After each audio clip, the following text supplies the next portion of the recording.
Okay. Hey guys, Infidel 1258 here.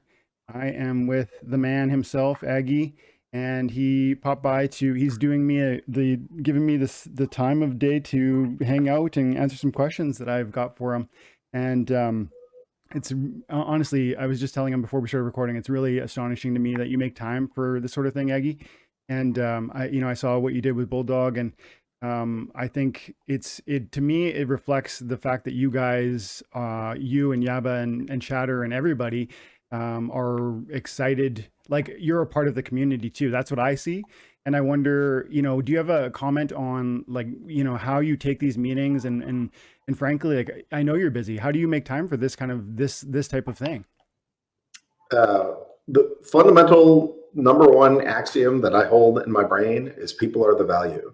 So it's not the money, it's not the assets, it's not, there's like a million things that it's not. What it really is people are the value. So I just try to honor that and make sure that that means taking calls and hanging out with people and educating people when they need educating, and sharing ideas and just making time even when it's stressful, because that's the basis of this entire company. Yeah. I hear you. I'm trying to emulate that a little bit with my channel, just trying to add value with the videos and, answering questions and trying my best to answer as many comments as I can even though I'm running it by myself, because I know that people are yearning for that. They want that. They see a certain level of experience in me, and then they're trying to unlock that by, having that relationship. And so anyways, I really appreciate that. That's what you're willing to do, even at kind of your level of success. So thank you very much for doing that. Sure. I wanted to ask about just some questions really around getting to know you a little bit. And one of them is that I know that you've been around like even well into Steam and stuff, but what are the influences that led you to create a blockchain video game? And as a follow-up, I'm interested in like how that, whether your ideas, your philosophy around like limited government brought you to blockchain, or whether blockchain brought you to those ideas of and philosophy.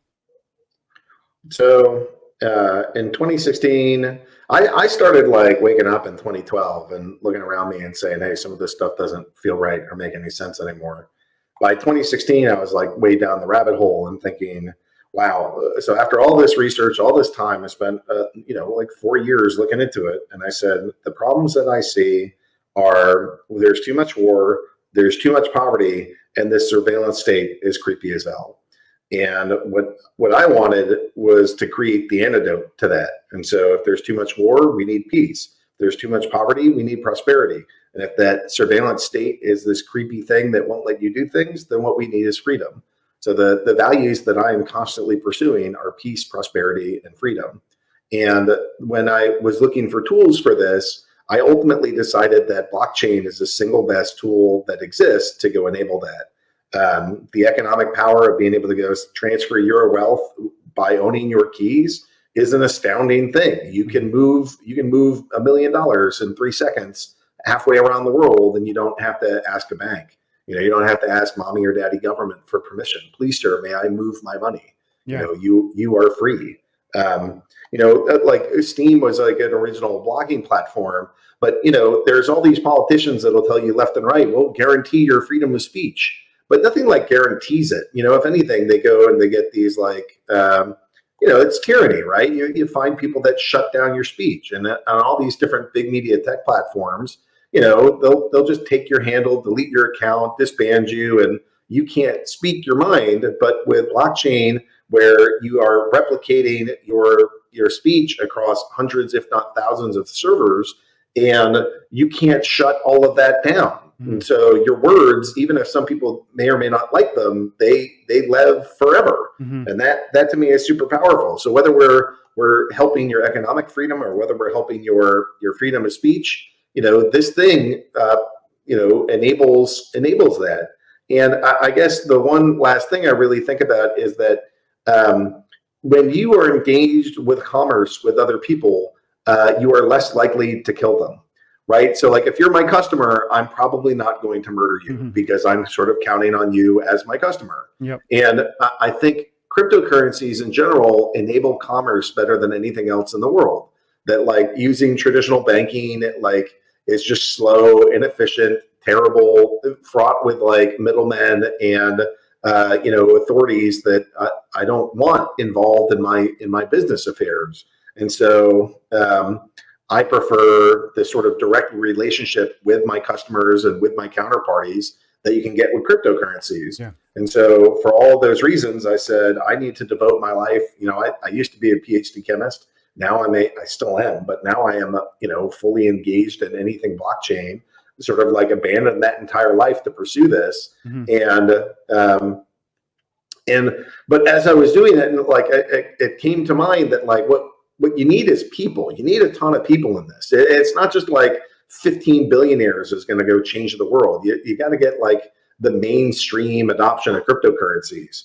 And so I looked at like the financial apps that were basically around in 2016 and said, yeah, that's dumb. That, it's great. No, don't get me wrong. Like it's not dumb. It's like, that's not going to accomplish the goal that I have in mind. Mm-hmm. The thing I have in mind is mass adoption. Yeah. And mass adoption is going to come from gaming. Like high finance is great and all, but that's not really like a Main Street thing. But gaming, there's billions of gamers on this planet. That's how we're going to get people into crypto. So my whole mindset with Splinterlands is, come for the game and stay for the life-altering crypto experience. Yeah, it's fun that you ended it there, because one of the things I always say about the game, and I've said for years, like I started playing and I can't remember, it's almost exactly 3 years, I think. And one of the things that I always say, or that even I said months into playing, I was like, this game's fun and rewarding. And, some games are fun and that's great. I love those games. I grew up playing Super Nintendo, Sega Genesis, Nintendo, and some computer games later in my years. But those are just time sinks. Like, they're great, but they're just time sinks. And then along comes this game, or games like this, even where the blockchain is unlocking that ability to hold the asset and to actually own it in a real sense. I've bought money, I've spent money, real world money in video games that just, those games after 30 days, they delete your account because they don't have the server, bandwidth or whatever to sustain that. So that money is literally just disappears. But something like this, I've got my keys, I've got my cards forever, and and that was where this game really opened. Actually, Steam and this game opened my eyes on that issue of how your time was worth something, and that if you are investing it in certain things, specifically blockchain based, where you can hold that, you're going to unlock wealth from that. So, and it's like, you guys have, like, this game's amazing, and you've definitely changed my life as a result of it. So thank you for that. Thanks for being a part of it. Yeah, man. I wanted to also ask, I know we don't have much time, so I'm going to try and jump into another topic here. I know the next year, the new year's coming quick. We've heard that land is going to be one of the next major thing. We also know modern and versus wild leagues are going to be coming. I was really, really excited to hear Chatter mention Splinterfest in maybe Vegas, and then esports even. I wonder what is maybe the most exciting thing that you see coming in 2022, or that maybe you hope will, if you don't know the timelines for sure, that you hope will be 2022? Yeah, major partnerships. One that I've signed, a couple that are still coming along, but awesome.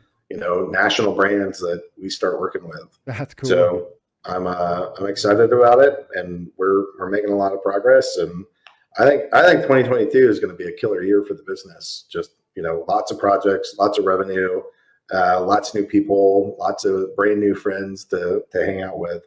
That's my, but I think, it's a lot of work to just grind it all out by yourself. So we'd rather go make partnerships with the guys that already have, and the big brands do that really well. So expect some branded partnerships to come along. That's awesome. That's exciting. I got to follow up on the Vegas Splinterfest. Do we feel like that's pretty confidently happening, or is it like a 50-50, or what do you know about that? I'm excited already, so I'm hoping. Yeah, I want to do it, and we've wanted to do it for a while, but COVID makes this kind of like not a fun experience. Yeah. But I think enough of COVID has passed that we'll be able to go host something and not be too traumatized doing it. So.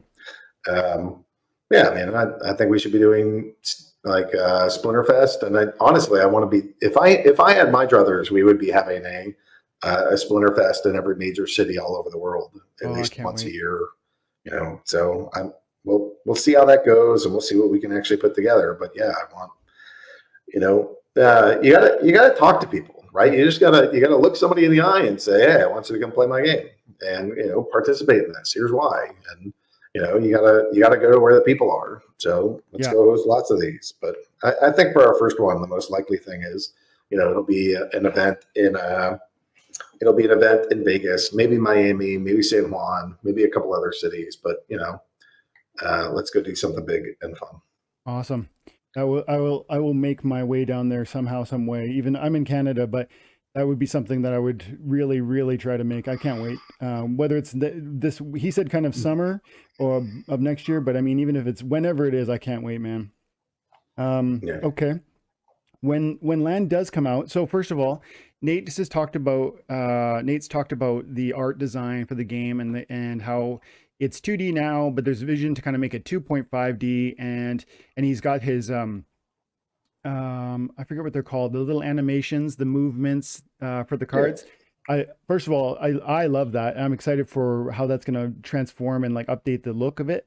But I wonder, when I think about land, are we going to be expecting land when it does launch to come out as a fully kind of immersive explorative space? Because Nate has kind of implied that we'll be able to go into it, we'll be able to look around, we'll be able to look at what lore locations are near my plot of land.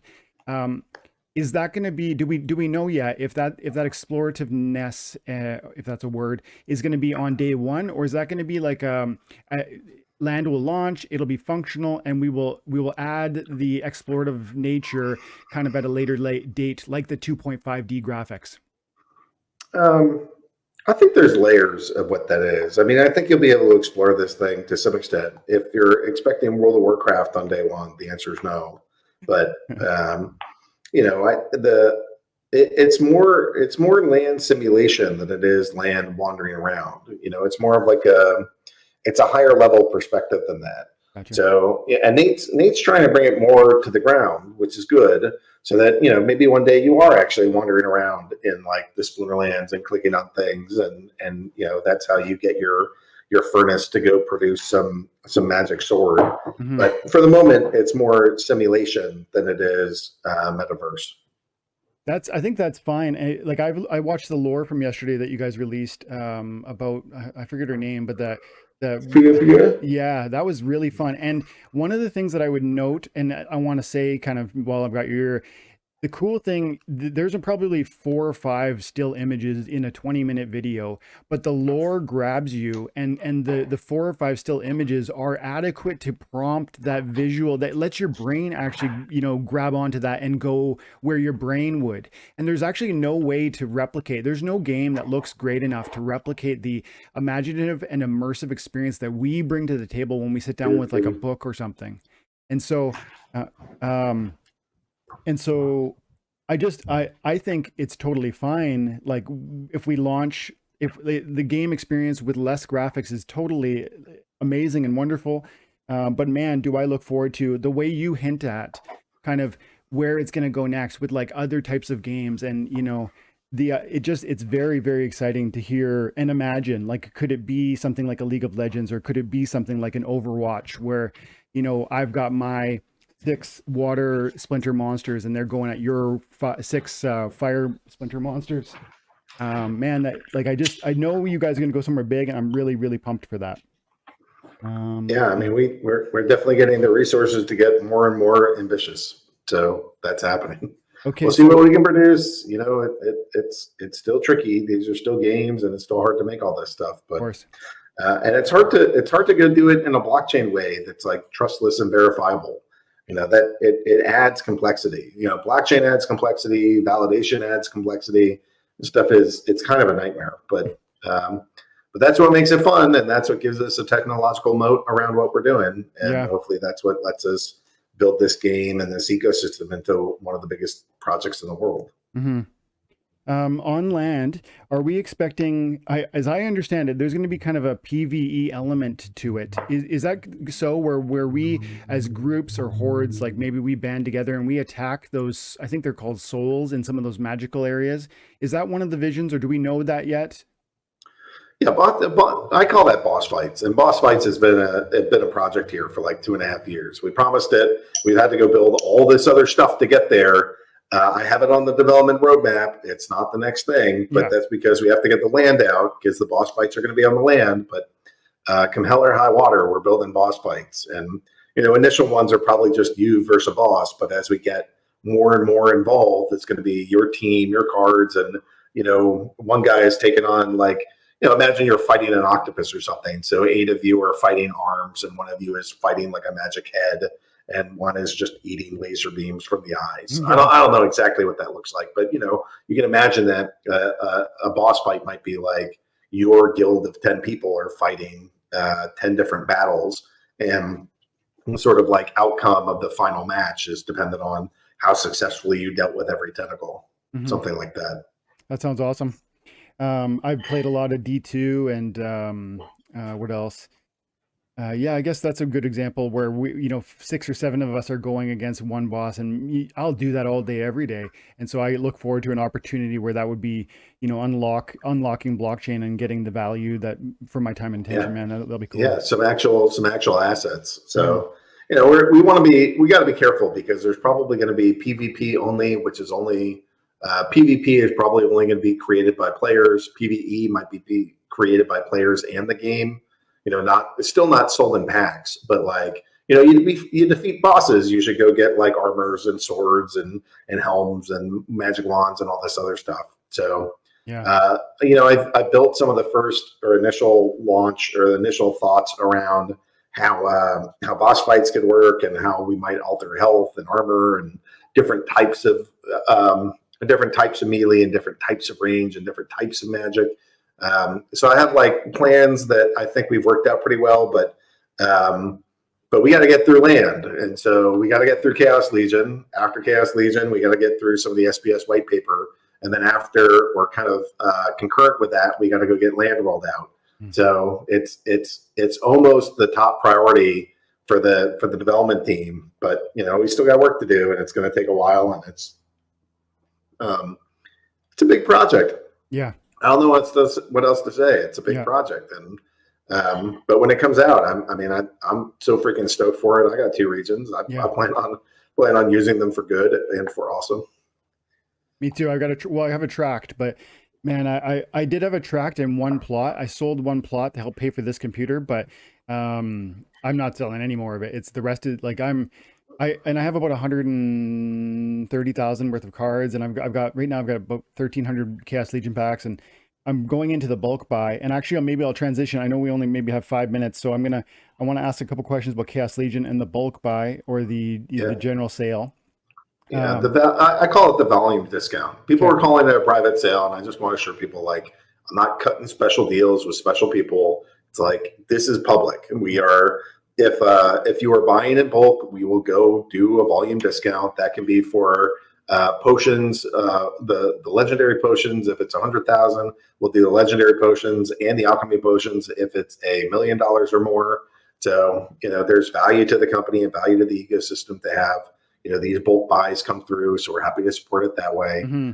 And then guilds, there's additional things that we'll do for guilds, and that's really just because we are happy. One of our goals as a company is to bring people into the ecosystem, and we generally have to pay for that. Well, rather than pay for it, we will reduce the cost for somebody that's already bringing people in, right? So if you have like some giant guild and you have 40,000 people in your Discord and you're going to go teach them all about Splinterlands and bring them into the game, then I will sell you assets for less money because that's, people are the value, and whatever I can do to bring in more people is really the highest priority we got. Yeah, makes perfect sense to me.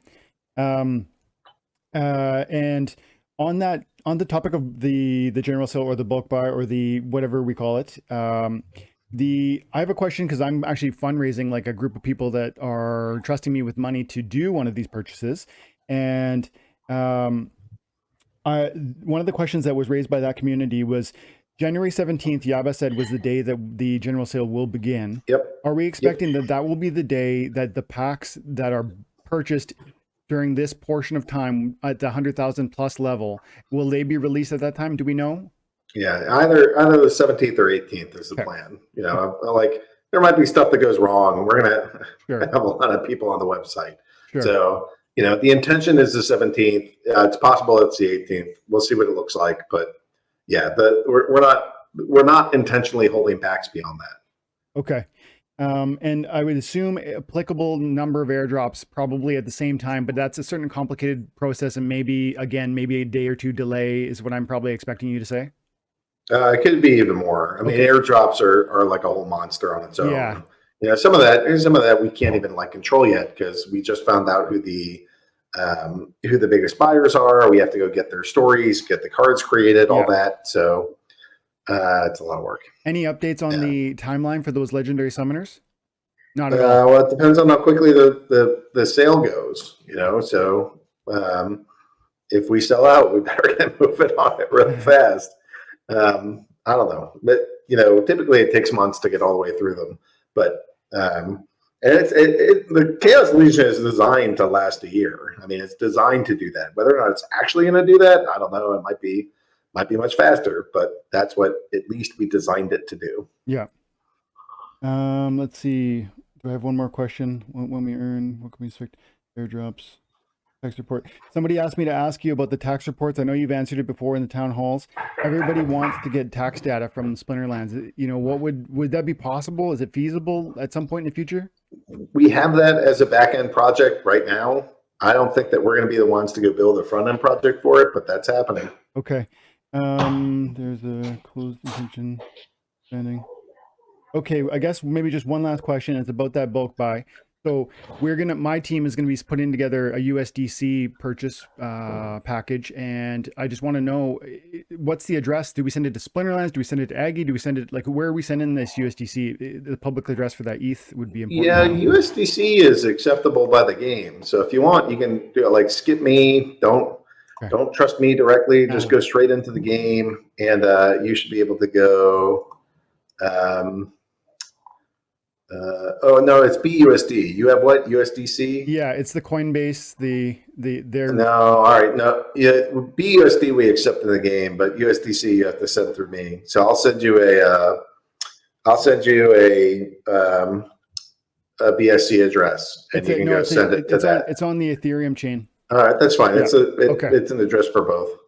Okay, awesome. That's really it. There's so many more things actually, Aggy, but I know you're really, really busy, and I'm super pumped. Book another time. I'll go talk to you again. Go get the message out, and you have a way to book me. Go book me, and if you got stuff you want to talk about, then we'll go do it. Thanks, man. Looking forward to tomorrow's town hall. Yeah, sounds good. Thank you. Bye. Bye. Wow, guys, that was amazing. Hope you enjoyed that. I certainly did. And if you ever have any questions that you want me to kind of raise in maybe a future opportunity like this, make sure you drop them in the comments below. If you enjoy this sort of interview style Splinterlands content, again, like and subscribe. We cover Splinterlands all day, every day, because it's changed my life. And part of the way that I want to unlock that for you is by interviewing people that are going to provide meaningful answers to important questions that are hopefully going to educate you and help you better understand what you've got in this game. Okay, so again, like and subscribe. If you want to become a channel member and support me in that way, you certainly can. We have various levels of contribution that unlock different abilities. You can check me out on the community tab of my YouTube channel. And as always, thank you for your time and attention. Have an amazing day, and God bless.